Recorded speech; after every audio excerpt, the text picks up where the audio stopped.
কি রোমান্টিক শায়রি শুনবে? ঠিক আছে তাহলে তুমি আমার জানো, দুধ না মিলে রাইতে দেখবো শীতে শীতে পানু। আরো শুনবে? ঠিক আছে ঠিক আছে। अबे साले साले तू হতে পারে তোমার গালগুলা হেভি লাল, इरशाद इरशाद। হইতে পারে তোমার গালগুলা হেভি লাল, কিন্তু বিশ্বাস করো তোমার থেকেও তোমার বহিন হেভি মাল।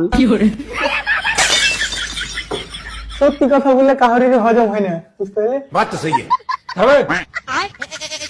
ধরবে কেমন কথা হবে? তোর থেকে সিনিয়র, একটু রেসপেক্ট দিয়ে কথা বল। তোর বেতন কত? 3,500। আমার 6,500। তো তাহলে সিনিয়রটা কে হবে? স্যার আপনি। গুড গুড, কায়দাতে থাকবি তো ফায়দাতে থাকবি। ভালো কথা। কি বললি? কিছু না, আজ কয় তারিখ তাই জিজ্ঞাসা করছিল। अबे साले দেন কি বলছেন আপনি সেটা বলুন। ও লে, এই নাম্বারটাতে ফোন কর, ইসালা 6 বছর ধরে রিচার্জ করেন। সিম বন্ধ করে দিব। অত মুচ্ছদি করতে হবে না তোমাকে।